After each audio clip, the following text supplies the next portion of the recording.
안녕하세요. 땅땅 무슨 땅입니다. 이 지역을 분석해달라는 요청이 정말로 많았어요. 과거에 한번 분석을 제가 했었는데 여러가지 상황들이 바뀌어서 최근 버전으로 다시 분석을 했습니다. 교통호재의 변화가 가장 많았고요. 요즘같이 실거래가 없는 이런 시기에 거래가 꾸준히 있는 곳들은 잘 지켜볼 필요성이 있습니다. 다 이유가 있겠죠. 그리고 지금은 매수자 우위 시장이기 때문에 사는 사람이 유리한 포지션에서 움직일 수가 있어요. 이런 조정장 이나 거래 비수기 때에 부동산 공부, 지역 분석을 더 열심히 해야 된다라는 거 땅땅 무슨 땅 구독자분들은 잘 알고 계실 거예요. 자자자 알았어 서두가 너무 길잖아. 그래서 거기가 어딘데 빨리 좀 이야기하라고. 네, 바로 진행하겠습니다. 1초 책 광고 집 살라고? 경기도 안산시로 가보겠습니다. 경기도 안산시는 워낙에 면적이 넓어서 구역별로 1, 2, 3부로 나눠서 분석해야 될 정도로 굉장히 큰 곳이죠. 오늘은 그 중에서도 교통 호재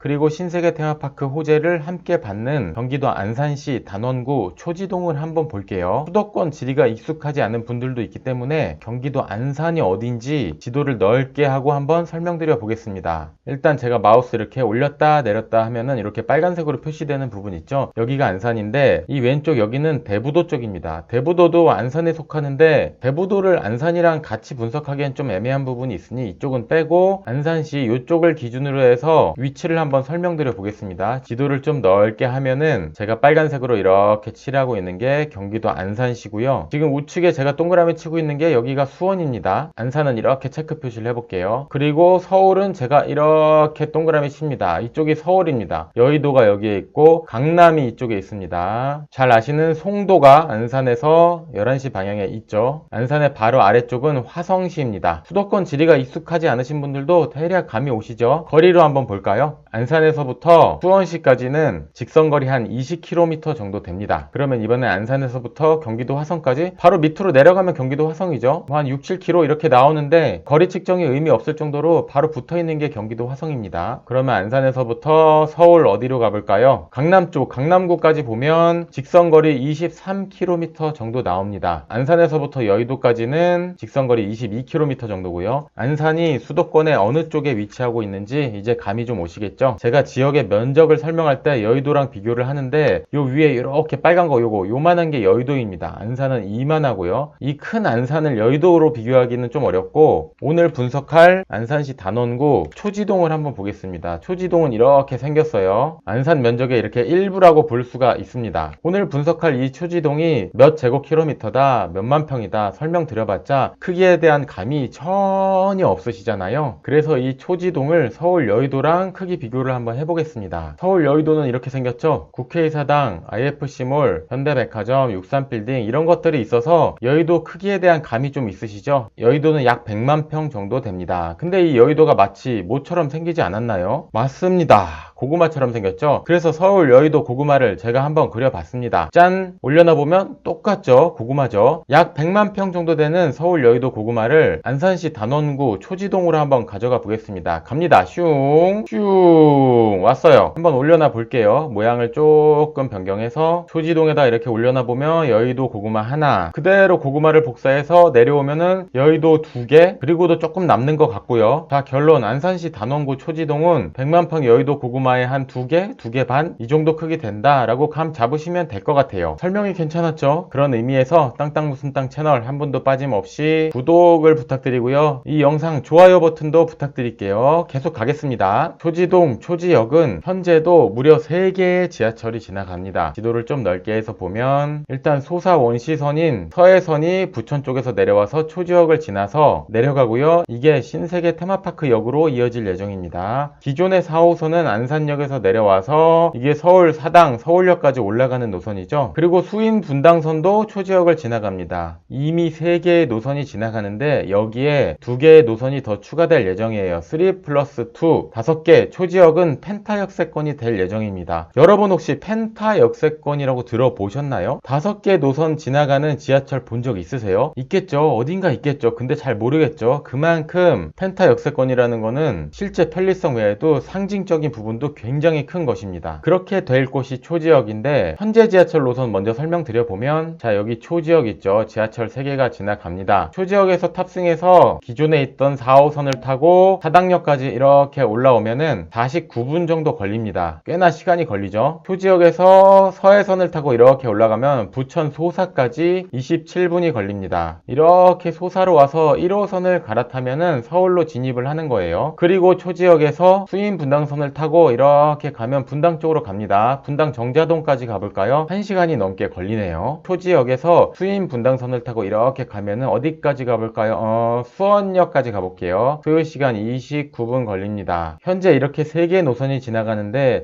글쎄요, 뭔가 조금 아쉬움은 있어 보이죠? 특히 서울로 향하는 노선이 조금 아쉬움이 있어요. 추가되는 노선 한번 설명드려 보겠습니다. 네, 이건 아실 사이트고요. 이렇게 확대해서 보면 안산 초지역 여기 있죠. 기존 3개 노선 더하기 이렇게 보면은 신안산선, 광명지선 2구간 클릭해 보겠습니다. 여기 초지역이 지나가죠. 서해선이 이렇게 해서 원시까지 연결이 되어 있는데 이게 더 내려가면은 신세계 국제 테마파크역으로 연결이 됩니다. 24년 12월 준공이라고 나와 있어요. 위쪽으로 올라가면은 서해선이 쭉 연장이 돼서 김포공항으로 해서 일산까지 연장이 됩니다. 수도권의 서측을 남북으로 쭉 길게 연결해주는 아주 편리한 노선이라고 볼 수 있는데 초지역을 지나가요. 그 외에도 인천발 KTX 노선이 있습니다. 이렇게 한번 클릭해 볼까요? 25년 준공이라고 되어 있고 송도 쪽에서 출발을 해서 이렇게 내려와서 시흥 안산으로 와서 초지역에 서고 이렇게 해서 어천으로 해서 경부라인으로 빠져나갑니다. KTX를 탈 수 있는 곳도 초지역이 돼요. 기존의 4호선 소사 원시선이었던 서해선, 수원역 분당으로 가는 수인 분당선 더하기 방금 설명드린 KTX 더하기 서해선 연장되는 신안산선이 있습니다. 기존 3개 노선의 서울과의 연결이 아쉬웠는데 그 아쉬움을 해결해 주는 것이 이 신안산선이에요. 신안산선이 초지역과 어떻게 연결되는지 조금 설명 더 드려보면 24년 준공 예정 신안산선역 있죠. 한양대 에리카 캠퍼스역 안산이고요. 여기가 종점이고 여의도역에서부터 연결이 됩니다. 중간에 광명역에서 지선이 하나 생기는데 시흥시청역으로 이렇게 빠지고요. 그리고 기존의 서해선이 이렇게 해서 초지역까지 연결이 됩니다. 이게 신세계 테마파크역까지 와요. 위로는 일산까지 올라가고요. 이렇게 되면 초지역에서는 신안산선을 이용해서 광명역 지선 쪽으로 해서 여의도까지 연결이 됩니다. 그대로 올라가면 부천 김포공항 일산으로 올라가져요. 서울 중심권으로 연결되는 게 초지역에서 서울로 들어가면은 기존 4호선을 타고 굉장히 돌고 돌아서 시간이 많이 걸려서 사당까지 겨우 갔는데 요 신안산선이 연결되면은 이게 여의도까지 이렇게 들어갑니다. 파란색으로 이렇게 연결을 해볼까요? 초지역에 굉장히 큰 호재라고 볼 수가 있겠어요. 그리고 또 이 초지동에 큰 호재가 하나 있는데 바로 이 아래쪽 화성시인데요. 신세계 테마파크가 이쪽에 만들어집니다. 일자리만 무려 10만 개를 예상하고 있는데요. 약 100만 평이나 되는 엄청난 크기의 테마파크이고 안쪽으로 골프장도 생기고 초대형 스타필드나 놀이동산 등이 들어옵니다. 하루 와서 놀다 가는 곳이 아니라 며칠씩 체류하면서 즐길 수 있는 테마파크예요. 야, 이 조감도만 봐도 엄청나죠? 아까 설명드린 것처럼 신안산선 국제 테마파크역이 생길 예정이고 주거지도 들어오고 호텔, 쇼핑몰, 골프장, 세계적인 수준의 복합 리조트형 테마파크 4가지 컨셉으로 구성이 된다. 여기에 신세계 테마파크역이 생깁니다. 그리고 초지역은 여기 있고 초지동이 이렇게 있죠. 한 정거장, 두 정거장, 세 정거장이면 테마파크역까지 연결이 되고요. 원시에서 이렇게 공사를 진행 중인데 물론 거리상으로도 테마파크와 초지동은 바로 옆에 붙어 있고요. 지하철로도 굉장히 가깝고요. 이쪽에 일자리가 생기면서 인구가 유입되면 주변에 기존 인프라가 갖춰진 주거지 쪽에 엄청나게 호재가 될 수 있겠죠. 이 우측에 세솔동이라는 곳도 있고 이 위쪽으로 바로 붙어 있는 게 초지동입니다. 오늘 설명드리고 있는 곳이에요. 자, 이 초지동의 수세권 한번 분석해 보겠습니다. 그 지역에 스타벅스가 몇 개 입점해 있나 보면 유동인구나 일자리 같은 것을 가늠해 볼 수가 있겠죠. 이렇게 보면 스타벅스 고잔 이마트점 초지동에 스타벅스 하나 있네요. 로드뷰를 한번 보면 야, 이쪽에 이마트 엄청 크죠? 이 이마트 안에 있습니다. 자, 드디어 여러분도 궁금하고 저도 가장 궁금한 부분, 그래서 이 초지동 쪽에 아파트 가격 얼마나 하는데 이런 거잖아요. 1초 책 광고 집 살라고? 일단 초지동 자체도 크기 때문에 신축과 구축으로 구분해서 볼 필요성이 있습니다. 초지역을 중심으로 이렇게 갈랐을 때 이 5시 방향은 기존에 있던 구축 아파트들이 있는 초지동입니다. 구축이라고 해서 그렇게 오래된 건 아니고 한 2000년대 초반 그때쯤 만들어진 것들이에요. 그리고 이 10시 방향으로는 최근에 지어진 신축 아파트들이 이렇게 있습니다. 신축 쪽은 가격을 보면 30평 초반대가 한 9억대 가격을 형성하고 있고요. 여기서 멀어질수록 가격이 좀 내려갑니다. 오늘은 초지역 호재도 받으면서 신세계 테마파크도 가까운 이 구축 쪽 가격을 한번 살펴볼게요. 볼게요. 이렇게 확대해서 보면 초지역은 이쪽에 있고 구축 아파트들은 이쪽에 있습니다. 약간 거리가 있어요. 걸어서 간다고 하면 한 15분 이렇게 걸릴 것 같은데 걸음걸이에 따라 조금씩 차이가 납니다. 일단 역에서 가장 가까운 요 초지초등학교 품고 있는 그린빌 주공 13단지 한번 볼게요. 초등학교를 끼고 있는 초품화 아파트고 큰 교회도 품고 있네요. 이거는 뭐라고 하죠? 교품화라고 해야 되나? 그런 말은 저도 못 들어봤는데 하여튼 교품화의 초품화 아파트고요. 이렇게 클릭해서 보면 초지동 그린빌 주공 13단지 940세대 대단지고요. 2002년 21년차 아파트입니다. 21평형 한번 보면 야, 이런 거래 비수기 때도 계속 거래가 일어나고 있어요. 7월 28일에 3억 4,400, 7월 22일 3억 3천, 5월 달에 3억 4,600, 5월 달, 5월, 4월, 4월, 4월, 3월, 3월, 3월. 야, 초지역 호재 때문일까요? 아니면 신세계 테마파크 때문일까요? 이런 비수기에도 거래가 계속해서 일어나고 있습니다. 자, 왼쪽은 실거래가 호갱노노고요. 오른쪽엔 네이버 부동산 호가 한번 보겠습니다. 호가가 뭔지 모르시는 분들도 있을까봐 부르는 가격입니다. 주인이 이 집 얼마에 팔겠다, 호가 얼마를 불렀다 이렇게 생각하시면 돼요. 일단 21평형 같은 평형으로 한번 볼게요. 실거래와 호가를 한 화면에서 보여드리고 있습니다. 야, 이렇게까지 하는 부동산 유튜버 있나요? 그런 의미에서 땅땅 무슨 땅 구독을 해주세요. 자, 이렇게 보면 호가가 뭐 3억 3천, 3억 3,500, 3억 3,500, 3억 2천, 3억대 한 초중반 정도로 호가가 형성되어 있습니다. 실거래가랑 호가랑 뭐 크게 다르지는 않아요. 약간 떨어져 보이기도 하는데 뭐 층수나 향에 따라서 다 다르니까 실거래가와 비슷한 호가가 유지되고 있다 이렇게 보시면 될 것 같습니다. 이런 식으로 실거래와 호가를 비교해 보니까 현장 분위기가 어떤지도 좀 감이 오죠. 자, 초품화 아파트를 봤으니까 이쪽에 중품화 한번 보겠습니다. 초지 중학교가 있고요. 그 옆에 둔배미 공원도 있어요. 중품하면서 숲세권인 아파트 그린빌 주공 11단지 아파트를 한번 보겠습니다. 초지동 주공 그린빌 11단지고요. 876세대 꽤나 큰 단지고요. 2003년 입주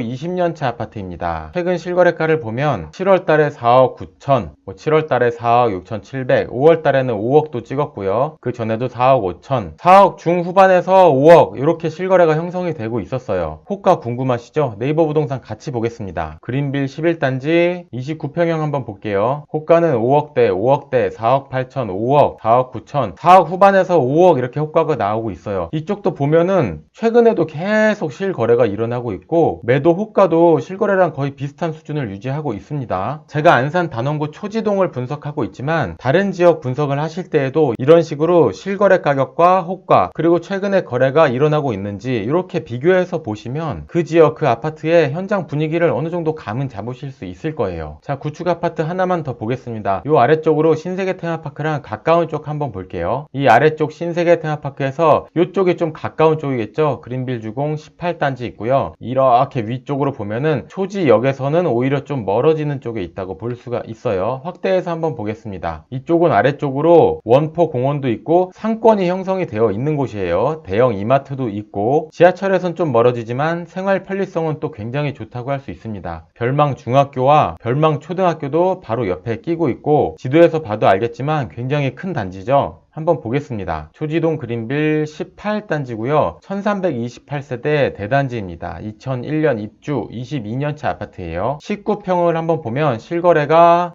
이쪽도 대단하네요. 이런 거래 비수기 때 계속 거래가 일어나고 있어요. 22년 8월, 7월, 6월, 6월, 5월, 5월, 5월, 4월, 4월, 4월, 4월, 4월 매달 몇 개씩 거래가 일어나고 있습니다. 최근 실거래는 3억 거래가 있었고요. 2억 9,900만원, 2억 7천, 2억 9,500, 3억 이런 식으로 2억 후반대 3억 이렇게 실거래가 일어나고 있습니다. 이제 뭐 봐야죠. 궁금하죠? 호가가 어떻게 나오고 있는지. 아까 봤던 11단지 지우고 쭉 내려와서 18단지 한번 볼게요. 지금 우리가 19평 보고 있었죠? 뭐 A타입, B타입 같이 보겠습니다. 19평 호가를 보면은 1층은 제외를 할게요. 밑에 보면은 또 1층이네요. 아래쪽에 보면은 8층 뭐 3억에 나온 게 있고 2층 2억 9,500 또 3억에 나온 게 있고 3억 1천에 나온 게 있고 3억에 나온 게 있고 호가를 보면은 실거래랑 크게 다르지가 않습니다. 이쪽 초지동 쪽에 구축 아파트들이 실거래와 비슷한 호가를 유지를 하고 있어요. 그리고 또 눈여겨봐야 될 것이 있는데 아파트가 30년이 되면은 재건축 가능 연한이 되는 거잖아요. 한 25년 막 넘어가고 그러면 재건축 얘기가 나옵니다. 그때 우리가 제일 주의 깊게 보는 게 뭐죠? 세 글자인데 뭘까요? 이응으로 시작하는데 뭘까요? 힌트 완전 드릴게요. 이응, 지읒, 리을 뭘까요? 맞습니다. 용적률이죠. 땅에 비해 건물 지은 면적이 작아야 된다. 용적률이 낮아야 된다. 용적률이 낮을수록 재건축 가능성이 크다. 그 말은 뭐예요? 용적률이 낮아야 미래 가치가 있다고 볼 수 있겠죠. 이쪽 아파트들이 용적률이 좀 괜찮습니다. 한번 볼게요. 처음에 봤던 그린빌 주공 13단지 보면 용적률이 126%입니다. 요거 감이 좀 없는 분들도 있으시죠? 호갱노노 사이트에서 내가 사는 아파트 용적률 보세요. 내가 투자한 아파트들 용적률 보시면 100% 초반대 쉽지가 않습니다. 건물의 지상 모든 층을 합친 면적이 전체 땅 면적의 126%만큼만 지었다. 연면적이 126%다 이겁니다. 이 시간에 용적률 건폐율 제가 설명드릴 수는 없으니까 이해가 안 되시는 분은 구축 아파트는 용적률이 낮을수록 좋다. 뭐 이 정도 감만 잡으시면 좋을 것 같아요. 또 다른 아파트 볼까요? 오늘 분석한 아파트들 보면은 그린빌 18단지 아파트를 보면은 자 용적률 121%예요. 땅 대비 건물 면적을 작게 졌기 때문에 쾌적성도 굉장히 좋겠죠. 층수도 낮아서 부시고 꽉 차게 높게 지으면 사업성이 나오는 뭐 그렇게 이해를 하시면 될 것 같아요. 그린빌 15단지 보면 148%. 야 이건 높네? 이렇게 생각하실 수도 있는데 이것도 용적률이 낮은 편입니다. 구축 아파트가 100% 후반대 200%인 곳들도 허다해요. 아까 봤던 중품화 아파트인 그린빌 11단지 쪽 보면은 165%죠. 이쪽은. 이것도 타 지역 1기 신도시들에 비하면 나쁘지는 않은 수준이다 이렇게 볼 수가 있어요. 이제 20년을 넘어가는 아파트들인데 몇 년 지나서 재건축 얘기 나오면 이 용적률 분명히 굉장한 장점이 될 것 같아요. 경기도 안산시 단원구 초지동 설명을 드렸어요. 초지역은 기존 3개의 지하철에 2개가 더 더해져서 펜타 역세권이 될 예정이고요. 초대형 신세계 테마파크의 배후 주거지가 될 예정이기도 합니다. 서해선이 연결되면 테마파크역까지 이어지는 곳도 초지역이고요. KTX도 지나가게 됩니다. 가격이 비싸지만 아주 역세권인 신축 아파트들도 있고 구축이긴 하지만 신세계 테마파크의 호재도 받고 초지역도 이용하고 그리고 용적률이 낮아서 미래가치도 있고 영상에서 설명은 안 드렸지만 GTX-C 노선도 이쪽 상록수 쪽에 예정이 되어 있기 때문에 1회 환승하면 GTX도 이용 가능합니다. GTX-C 노선 착공 소식이 들리면 이 부분은 제가 다시 한번 다뤄볼게요. 경기도 안산시 초지동 설명 괜찮았나요? 땅땅 무슨 땅 채널 구독을 해주시면 서울 수도권에 이슈가 되는 지역들 개발 호재들 영상을 꾸준히 보실 수가 있습니다. 특히 요즘 같은 조정장이나 거래가 없는 장일 때는 좀 선별해서 공부를 할 필요성이 있어요. 실거래가 계속 일어나고 있는지 철도 호재가 확실한 게 있는지 그리고 정부 주도 사업과 연관이 있는 지역인지 이런 것들 전체적으로 공부할 필요가 있습니다. 구독해 주시면은 꾸준히 정보 올려드리도록 할게요. 오늘 설명드린 경기도 안산시 단원구 초지동 영상 도움이 되셨나요? 초지동 쪽으로 이사 계획이 있거나 초지동에 투자하려는 지인이 계시면은 이 영상을 공유를 해주세요. 공유해 주시면 안산시 단원구 초지동 설명은 제가 드릴 거고요. 분명히 도움이 되실 겁니다. 감사합니다. 땅땅 무슨 땅이었습니다.